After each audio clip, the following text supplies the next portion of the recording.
to be on the panel and talk about the secret garden and how it is the best kept secret in affordable housing.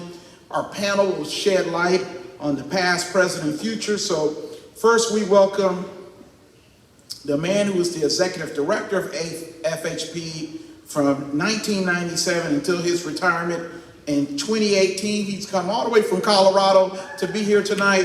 Please welcome Mr. Earl Pfeiffer.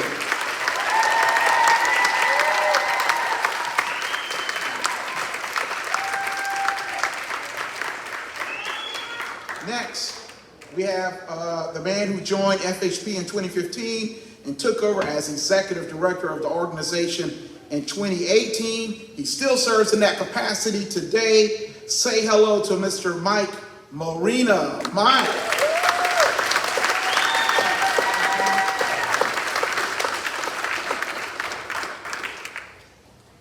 Finally, we have a woman who was hired as a receptionist in 2003 by FHP, and she has risen from receptionist to chief operating officer of the company. Please welcome to the stage Miss Vanessa Josey.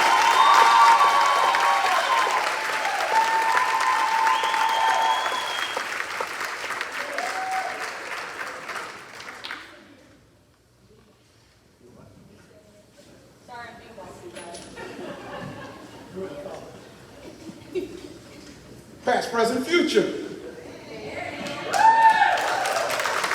All right, let's start with the past. Earl, when you took over as executive director, FHP had been around for just 4 years and had not yet hit its stride. What was the biggest hurdle FHP had to overcome to get on track for the major successes they have experienced? What was the major hurdle? I think there was nothing but hurdles. I'd like to flip that question a minute and tell you what we had going for us.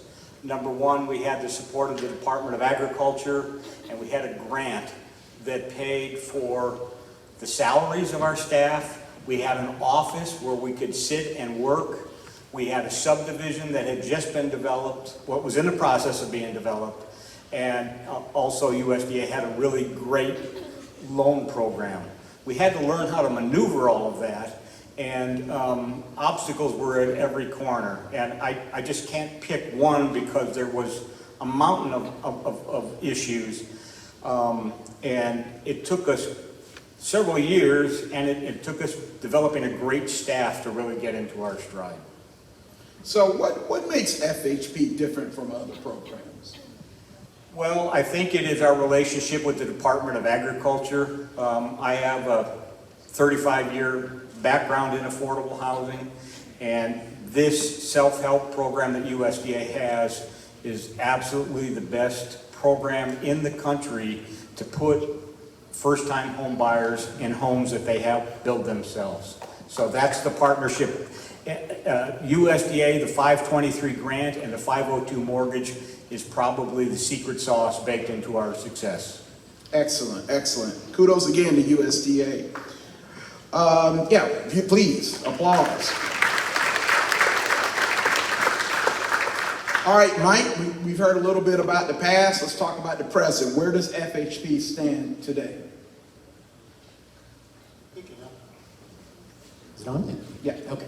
Picking up on what Earl was saying about the special sauce. By the time I joined Florida Home Partnership, I'd already been in affordable housing, various capacities, started a nonprofit, worked for the feds at one point, and I'd seen it from a lot of different angles, but after all that 25 years, I came and saw and I said, wow, there's an opportunity here because of the way the USDA program, we don't have to every year compete for funds that may or may not be there. We can plan, we can develop our staff, we can do things on a long range basis, and that is tremendously valuable. what has happened in my tenure is that we've seen, as Cheryl Howe was talking about, just how challenging the numbers are. And the need is so much more intense than it was before. It's always been a challenging situation, but it's gone in different directions. And our staff across the board and our board is so dedicated that we are trying to say, let's use this not just to keep building USDA homes and do that, and that's changing, we're doing other things, but to find a way to do more. We have to do more.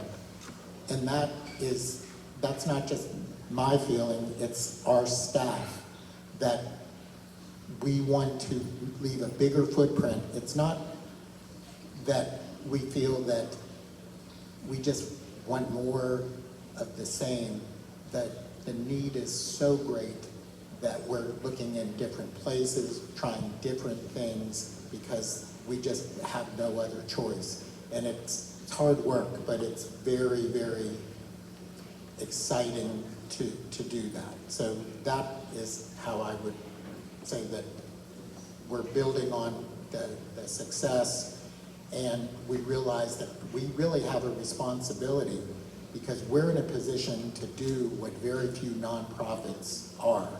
And having our partners at USDA are just extraordinary at problem solving, and we hope to be expanding into nearby counties in Manatee and Polk in the near future. But that's something Vanessa may want to talk about. Well, I was just going to say, you answered some of my question there, buddy. No. But go ahead. Well, you know, the challenges are greater, Vanessa. So what do you see transpiring for FHP in the next 30 years? Can you meet the challenges? I think absolutely we can meet the challenges. You know, I've been part of Florida Home Partnership for 21 years come January. So I think I've seen the bad, the ugly, and the real ugly. And that's where I think we're at right now, honestly. I'm not gonna beat it, you know, the horse. We all know the need of affordable housing is there. And what can Florida Home Partnership do? I always tell staff, I talk all the time, I'm like, we need to think outside of the box. What more can we do? I'm one of over 1,000 homeowners that went through the program. I know and actually, I would like, if you've gone through the self-help program, please stand up.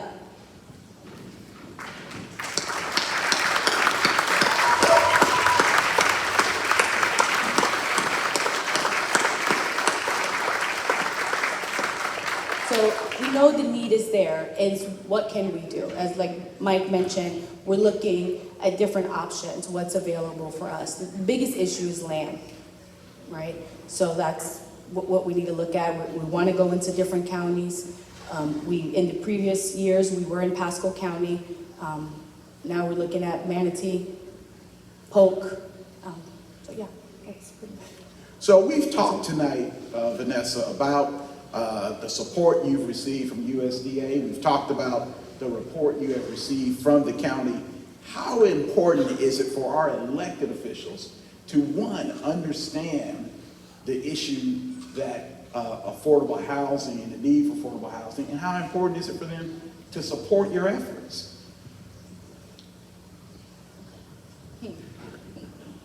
Okay, I'll let you say it. I'll chime in, but I mean, I think they know the need is there.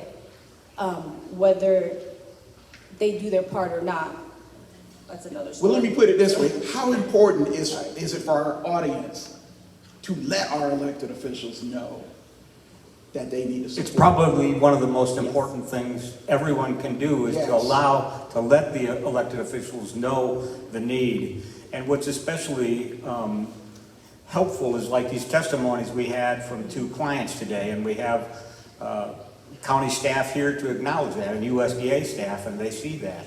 And to get the message back, the feedback that their investment in these families, it really works.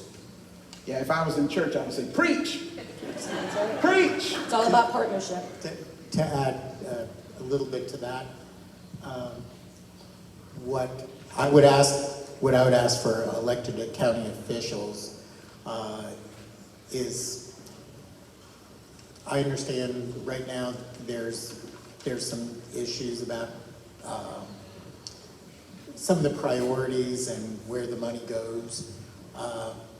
And people have valid points, I think, but hearing some of these stories, these are real life things that are affecting, can change the course of people's lives, as Cheryl said.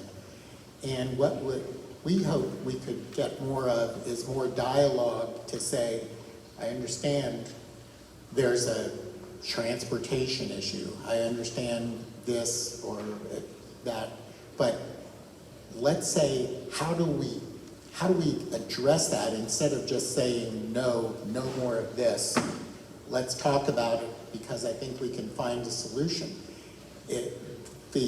That's the process we go through. Lakeisha mentioned it with USDA on a weekly, not daily basis. We run into problems, we don't know how to solve them, but we just say we got to figure out a way, and we do.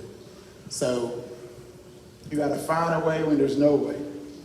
There's Yes, always sir. a way. And I hope that everybody that's here will hear something and get a chance, make a chance to just say, talk about what you've heard and seen tonight.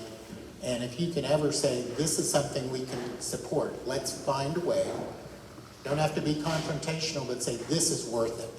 And let's find a way to do more.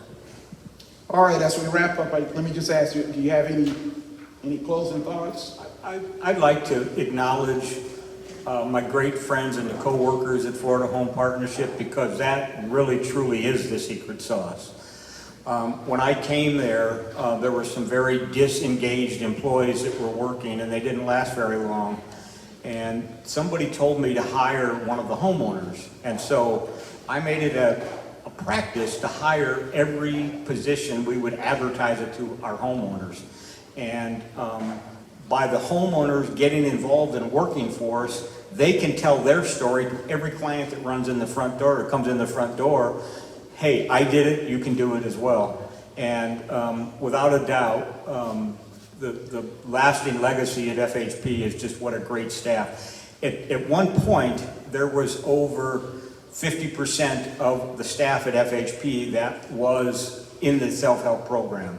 So to me, that's huge. Vanessa is a great example of that. She was a homeowner. Actually, she came to work answering the phones, and I got a phone one day call. she came into my office and said, hey, could I get one of those homes? I said, sure. And so she went through the program, and all of a sudden she's an advocate. It changed her tremendously. Teresa is out here. Teresa is another one that went through the program that I'm proud of this. We hired her away from Catholic Charities to come and work with us. And the board, also the board has been just great over the years. With a lot of longtime board members that put in a lot of blood, sweat, and tears to help us attain the success we have. Yeah. Okay, Vanessa, I'll give you the last word. Really? Talk about the inspiration you've gained as someone who's gone through the program and hearing the testimonials that we heard tonight. I mean, as I mentioned earlier, I am the face of affordable housing, just like the 1,100 that we have helped. My story is a little different. As Earl mentioned, I started answering phones first before I went through the program. But it has changed my life. It's changed my family, my mom, my sister. I have a nephew. I have several that have gone through the program. And it is definitely a life-changing experience. And as you heard from homeowners, it definitely changes you. So it's something that I live and breathe, affordable housing, like Ms. Cheryl said, that this is truly what I do. I'm kind of back to what Earl was saying, when I started working at FHP, I wasn't planning on staying at FHP.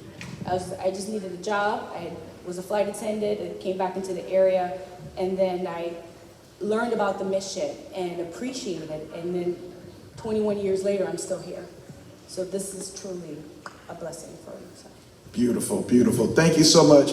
A round of applause for Vanessa, Josey, Mike, Morina, and Earl Pfeiffer. And Mike, we're going to ask you to stay up here.